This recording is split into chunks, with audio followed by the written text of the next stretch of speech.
I have a question for you. When you want to lose weight, is it your first instinct to find a new book, magazine, or late-night infomercial on the latest fad diet secrets?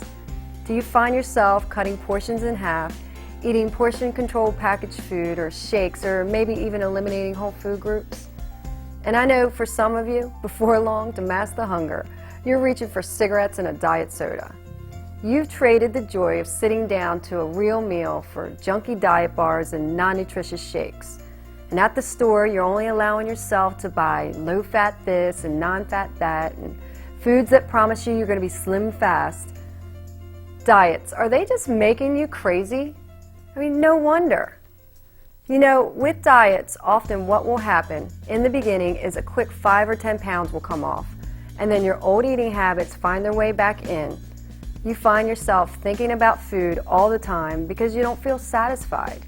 You're continuously craving pizza, pasta, ice cream, and other fattening foods that your body's been accustomed to consuming for all these years. Each day that goes by, you're less and less enthusiastic, you're low on energy, and you're irritable. But you persevere because somehow you've lost 5 pounds.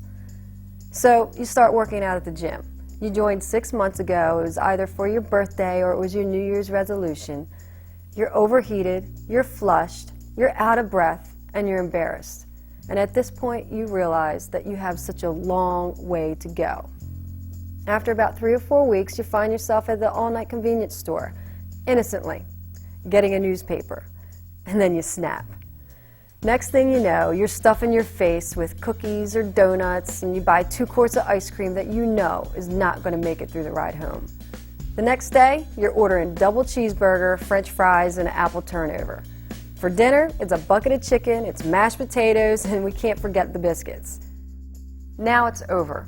In less than a month, you're 5 pounds heavier than when you even started your so-called diet. You're afraid to step on the scale, you avoid mirrors, and you cancel the membership to the gym.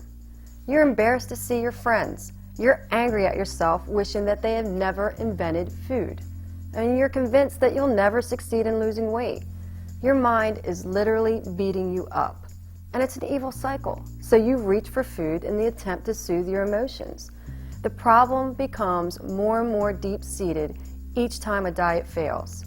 Your self-esteem drops and you feel like a moral failure. Why? I'll tell you why. Because diets don't work. There are actually 5 fat factors that wreak havoc on your metabolism. 1 is yo-yo dieting, losing and gaining significant amounts of weight again and again. 2nd is crash dieting, going on drastically low-calorie diets. And for some of you, you don't even know that you're crash dieting. You're just so focused on your day that you forget to eat. 3 is sedentary lifestyle, getting too little exercise, meaning that the bulk of America is just not meeting basic activity requirements. 4 is garbage in. You've traded your health for convenience, overeating the wrong kinds of foods with too much sugar, fat, and synthetic chemicals, and too few nutrients. And 5 is chronic stress, being on constant alert due to physical and emotional pressures because of your jobs, commuting, kids, and your daily life. Whether you're eliminating whole food groups, counting calories, or using meal replacements, conventional diets fail. And when we eat less food that we need to maintain our weight, our brain thinks that we're starving and that we're gonna die. It thinks that we don't know where our next meal is coming from. It's a survival mechanism, or what some refer to as the starvation mode. Our brain does not know that we have enough food in our cupboard to feed a family of 4 for a month. All your body knows is that it's been way too long since your last meal, and what you did feed it did not give your body what it was looking for. So what happens is your brain goes on red alert.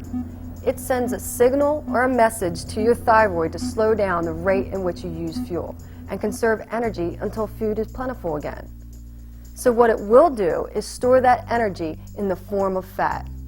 Conventional diets starve the body, and a starved body converts muscle into energy and keeps the fat.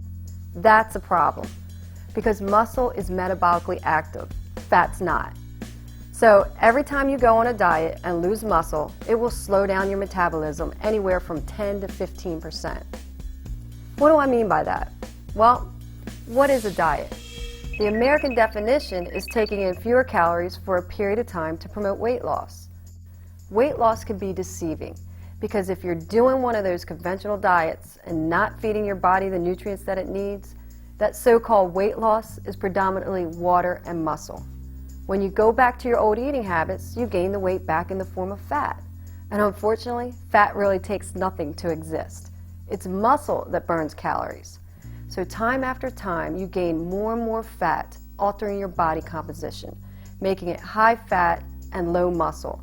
And eventually, you end up with a metabolism of a slug.